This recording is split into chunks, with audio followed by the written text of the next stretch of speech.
नमस्कार, मैं प्रियंका चौधरी। आप देख रहे हैं ए खबर बिहार। आइए देखते हैं सुपौल की खबरें। छातापुर प्रखंड अंतर्गत रामपुर पंचायत के लालपुर गांव स्थित सरोजनी शक्ति निवास परिसर में आयोजित 7 दिवसीय श्रीमद् भागवत कथा ज्ञान यज्ञ का समापन शुक्रवार की देर शाम हो गया। कथा श्रवण के लिए श्रद्धालुओं की भारी भीड़ उमड़ पड़ी। समापन सत्र में स्थानीय विधायक सह बिहार सरकार के पीएचईडी मंत्री नीरज कुमार सिंह बबलू सहित कई जनप्रतिनिधि और गणमान्य लोग शामिल हुए। मुख्य कथावाचक पंडित आचार्य ज्योतिष झा ने श्री कृष्ण एवं उनके सखा सुदामा प्रसंग का वर्णन कर विधि विधान पूर्वक कथा का समापन किया। उन्होंने अपने कथा में कहा कि मनुष्य को भाव से भगवान मिल जाते हैं, जहाँ भाव है वहाँ भगवान का वास होना तय है। कहा कि श्रीमद् भागवत कथा श्रवण करने से रोग, देश और विकारों से मुक्ति मिलती है। समापन सत्र में कई घंटे तक मौजूद रहे मंत्री श्री बबलू ने भक्ति भाव से कथा का श्रवण किया। मंत्री ने आयोजनकर्ता सरोजनी देवी और डॉक्टर शक्तिनाथ झा और उसके पूरे परिवार के प्रति आभार जताया। मौके पर शालिग्राम पांडे, गोपाल आचार्य, सुशील प्रसाद कर्ण, गौरी शंकर भगत, रामटहल भगत, सूरज चंद्र प्रकाश, काली झा, शंकर सहनी, आशीष कांत झा, हीरालाल जैन, विमल किशोर भारती, राजकुमार झा राजू, जीवनाथ झा, रंजीत झा, राजेंद्र सिंह, बेचू सहनी, प्रसानंद झा, बेचन झा, सुमन झा, विनोद झा, राधा राय, शिवशंकर सिंह, विद्यानंद सिंह, अनिरुद्ध सिंह, सुमित झा, कौशल झा, गौतम झा, राघव झा आदि मौजूद थे।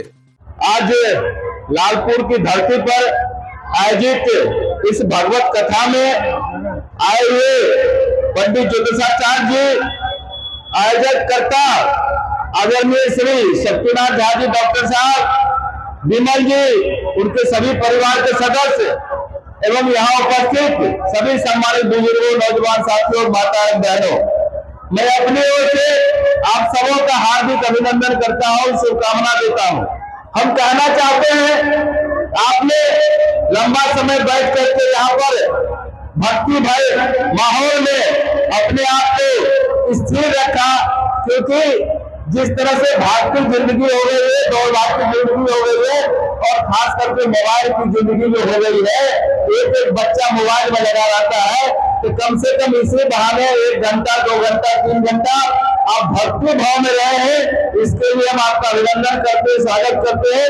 और इस विशेष आयोजन के लिए आदरणीय डॉक्टर साहब का हम अभिनंदन करते हैं। इसी बहाने आपको एक भक्ति भय माहौल देने का काम किया। कहीं कहीं आपको पूरे दुनियादारी से हट करके भगवान श्री राम ने, भगवान श्री कृष्ण ने एक मन लगाने का मौका दिया, और आचार्य जी ने बड़ा अच्छा प्रवचन भी सुनाया।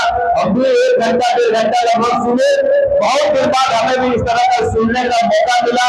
हम लोग को भी फुर्सत का अभाव रहता है, और जिस तरह से उन्होंने बच्चे का जो एक कहानी सुनाया, इस कहानी से बहुत बड़ा सीख मिलता है।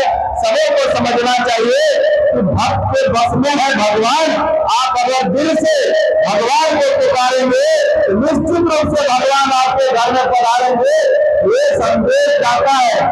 जिस तरह से कठोर बच्चा दिल से भगवान के लिए खाना बनाया, उनको पुकारने का काम किया, और भगवान 100 परिवार हाजिर हो गए। इससे निश्चित रूप से ये पता चलता है कि दिल से पुकारेंगे तो भगवान आएंगे। और चाहता है कि भगवान आते रहे, तुमने दिल से पुकारा नहीं। ये गाना भी आप लोग सुने होगा। इसलिए हम कहना चाहते हैं कि अगर थोड़ा समय भी मिले, इसी तरह भक्ति भाव में दुनिया के मोह माया से हट करके अगर भक्ति भाव कर लीजिएगा तो जीवन में कष्ट नहीं होगा। इतना जरूर कहते हैं। एक उदाहरण है, जब हम देखते हैं समाज में बस स्टैंड जाते होइएगा, नई नई जब बस आती है उसके ऊपर लिखा रहता है नाइट क्वीन, पहाड़ी नागिन। जब नया होता है, जब पुराना हो जाता है बस, उस पर लिखा रहता है शंकर तेरा सहारा। ये हाल समाज का है कि जब आपको मौका मिलता है तो भगवान को भरते नहीं, जब बुढ़ापा आ जाता है तब भगवान को याद करते हैं। इसलिए सब समय ईश्वर को याद करिए, भगवान में दिल लगाइएगा। तो हम नहीं समझते हैं कि बुढ़ापे में कोई दिक्कत आएगी।